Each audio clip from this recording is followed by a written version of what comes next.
The turning of a new year is marked in many cultures and has been since the days of antiquity. In Roman culture, initially these celebrations were held in March, the month named for Mars, the god of war. The observances offered an opportunity to renew one's allegiance to the king. Eventually, the marking was moved into January. The marking was moved into January, named for Janus, the two-faced god, whose one face looks forward and whose other face looks back. Into every life, in every year, slip mistakes and foibles, things we wish had not happened, unanticipated and painful events. And this morning, you are invited to use this time to let go of those angers, resentments, hurts, and fears from this last year, which you need to release, and especially to release the negative emotions which accompany the events that you did not choose to enter into your last year of life. This is an important time also to recognize and remember and recall those events of unanticipated joy and beauty that have come into your life. Those blessings, which also in their unique unfurling in last year have passed. We have to also release some aspect of them, for to hold on to what has been would be to not be able to move forward. We invite you to take a few moments now to reflect on those aspects of the year which has passed, which you do not want to or cannot bring forward into the year to come. To engage with intention with these parts which too often we would rather not engage, to examine them, to consider letting them go. To allow us to enter more fully into this new year with fresh intention, commitment to growing as people and in relationship with the world, let us take a few moments to reflect on that which we need to release from 2013.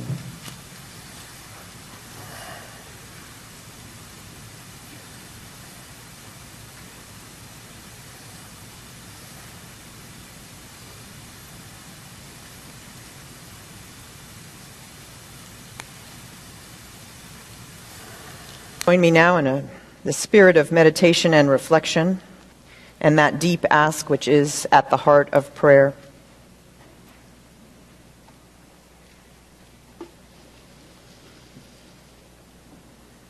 This would be a good time, if you haven't had a chance to do it over the holidays, to reconnect with your breath.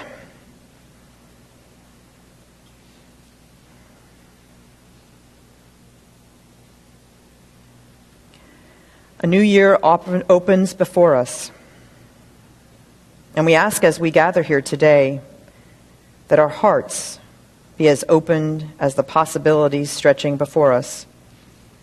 Open not only to what may come, but to the questions which beckon towards our hearts. In this space made holy and sacred by the gifts of community, may we find the courage to ponder the deepest questions. May we ask, what do I celebrate in my life, which is moving with me into this new year? And what do I mourn that cannot accompany me?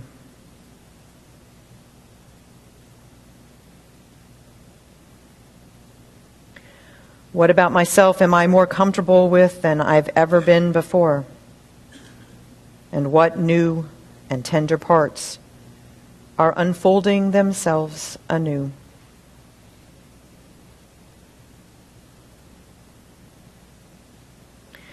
We ask, how do I envision moving deeper into who I truly am? How do I find myself moving more boldly into the world?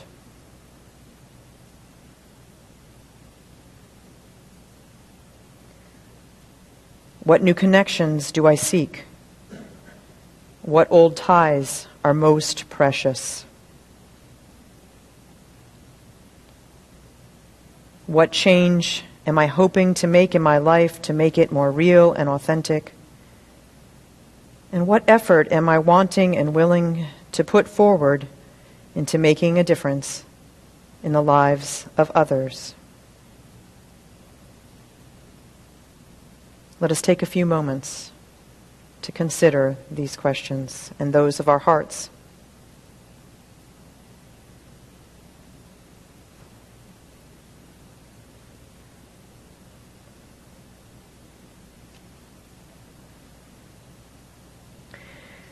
In this moment, and in every moment, our lives are the tablet upon which intention and aspirations can be written. So may we be open to one more possibility, that we can be together more than we can be alone. In this place where we hold what is too large to hold alone, our largest hopes for ourselves and our largest hopes for this world. Let us enter this new year with intention that we might have the courage and the commitment to claim all that might be. So may it be.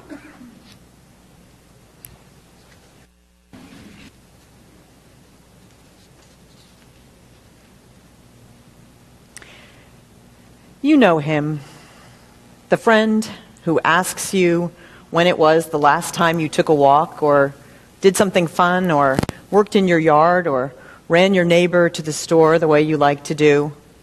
He knows that when you do these things, you are more yourself. And you know her, your friend who drops that big hint about the fact that you've not been doing your sewing of late, that you've stopped doing the volunteer work at the hospital that makes you so joyful, that you've let the weeds creep towards owning the deed to your yard. She knows you well enough to know that if you've let these good and simple tasks go, then you are floundering in some way. Well, Henry David Thoreau, in his own eccentric way, the 19th century author and social critic, was known to be this kind of friend. His friends would be queried as to what they had in their woodpile, which was a little bit like asking whether they were prepared to meet the necessities of life, and a little about asking whether they had real and grounding work in their lives. In this world that we live in, this world of spare the air days, we might find it a little weird, the pleasure that Henry took in his woodpile. But in fact, Thoreau found great pleasure in this very mundane household necessity, which is featured more than once in his writings. He saw his woodpile as a tangible sign of good effort, as a statement of intention to be in the world in a particular way, immediate and engaged. The woodpile was for Thoreau a metaphor for living, because he was a product of the Unitarian tradition, which believed, as he put it, in the unquestionable ability of people to elevate their lives by conscious endeavor. Conscious endeavor.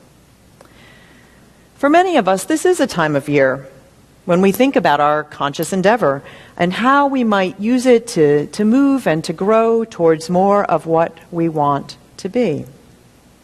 And this year I was struck by how many good luck rituals there are as you enter into the new year. In many cultures, there are good luck rituals, such as the placing, as the Japanese do, of a katamatsu, a gate pine, by one's door on the new year, which is to bring you luck, or eating certain foods. Maybe it's black-eyed peas, or maybe it's mochi. But the idea of all these rituals, I believe, is to align ourselves, to create the space to reflect and align ourselves with the most positive of our aspirations, so that we don't have room for the negative.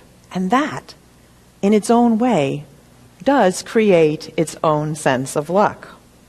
The time we take cooking the black-eyed peas or creating something beautiful from bamboo, which Aiko Damro did for us this morning, it's a time when we can reflect on what we want our conscious endeavor to be in the coming year. And many of the New Year's rituals across cultures emphasize luck and intention. And in this country, we are actually the nation most wedded to this tradition of resolutions.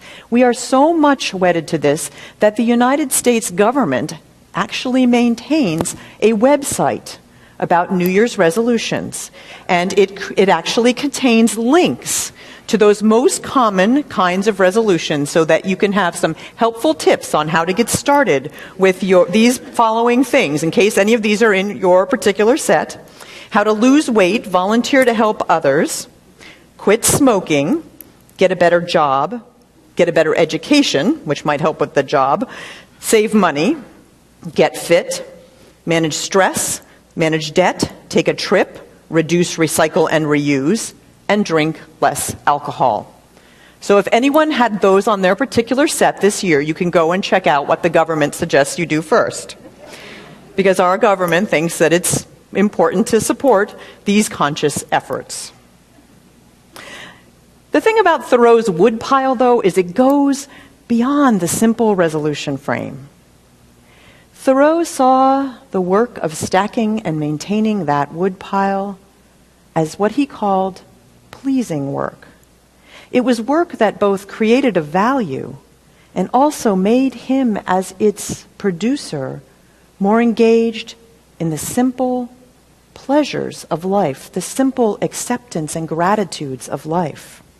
To chop the wood and then to build and tend the fire made him more conscious of the preciousness of heat and the miracle it was that, as he put it, one could maintain a kind of summer in the midst of winter, and by means of windows even admit the light, and with a lamp lengthen the day. I think if Thoreau were alive today, he'd probably keep bees, and he'd make his own kombucha, and he'd maybe keep goats inside the city limits as an act of civil disobedience so he could milk them himself. The point is that this passionate and independent man believed in the redemption that comes from simple acts of meaningful work, and about putting the time into those tasks that are about more than the tasks themselves. Too often we get caught up thinking about all that we can't do and the ways that our aspirations and our efforts disconnect from one another. What I think this ancestor of ours offers us is a chance to think about the simple ways we can make resolutions to be more kind, to be more truthful, to be more compassionate. All of these offer a broader frame. Thoreau's woodpile is a symbol that even in our more complicated world, where sometimes we don't think about how fortunate we are to be warm, we can find a greater depth in our lives by going beyond a superficial engagement with the activities of the day, by digging deeper, by being more present to the experiences that are before us. In the same way that a handmade gift gives the giver a chance to reflect on the person they are giving the gift and their love and care for that person, we can, in the way we go about the simplest tasks in our days, remember our love for our lives. We cannot always steer our lives. Life hands us all kinds of unexpected pleasures and all kinds of unexpected dreads. The small efforts we need to make to be conscious and to make choices about how we are in the world do in fact matter. And that is what Thoreau's woodpile reminds us of. As we continue in our larger endeavors to transform ourselves and our world, we can shape our days in small ways. If we make an effort to make sure that the bed is made every day before we leave the house, or that the dishes are clean and the kitchen is tidy before we go to bed, we remind ourselves each day of the simple joys of living, the pleasures and the great privileges we enjoy. If we make an effort to reach out beyond our own boundaries to a lonely neighbor, or to go pet stray cats in a shelter, or to be involved in some small way in a cause we believe in, we remind ourselves of the power we have to help change the lives around us. If we make something, we do this.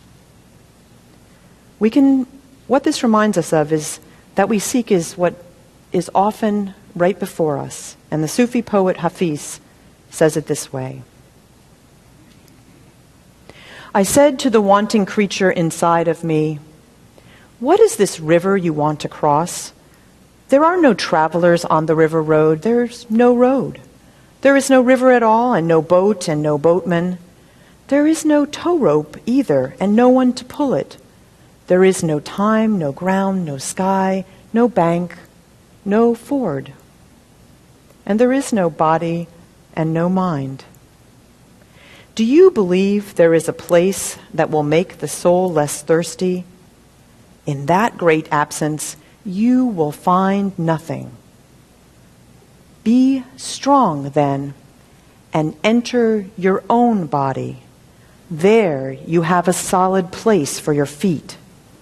Think about it carefully. Don't go off somewhere else.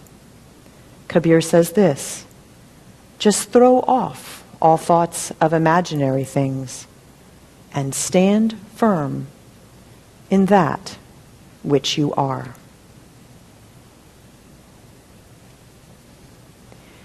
These great teachers are like our friends.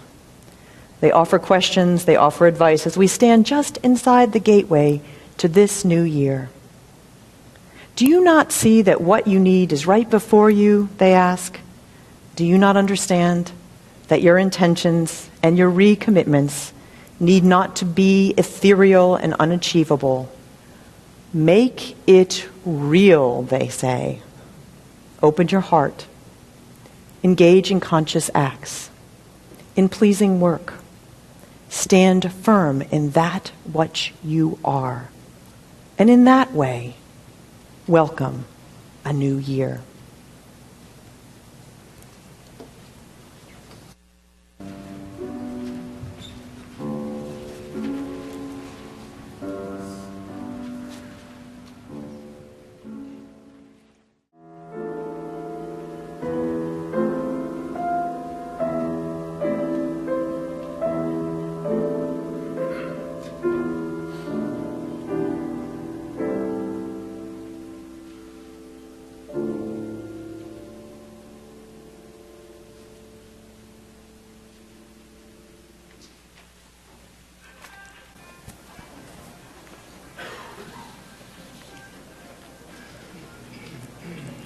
It's our second musical reflection. And it's perfect, thank you, Dave, because as we know, in this year that we have already entered into, we will falter, we will stumble, things will happen that we did not plan. And we will make mistakes in this brand new year that we have been given. Some of us may have already done that in the first 5 days. And people will misunderstand us, and we will misunderstand them. And sometimes the consequences of that will be hard and painful. So today, in this time, we take a few more seconds to hold our intention to be more fully present and to love more fully into who we are and to connect with that deeper level of being which connects us all across our individuality. So I'm going to invite you to take a moment and pull out that piece of paper that Heather invited you to write on, and you can pull it out figuratively if you can't find it. Maybe it has on it just what you want it to have on it. Maybe you just want to crumple it up and go build a wood pile. But take a few moments to reconnect with your intentions, because we come here together as a community each week to do that, to reconnect with our intentions for ourselves and for our world, to put forward our best thoughts, our best work, and to reconnect with our dreams of what we can be together. Intention is linked to the word to tend. And so this is a time for tending to the desires for our lives, reconnecting ourselves with something larger.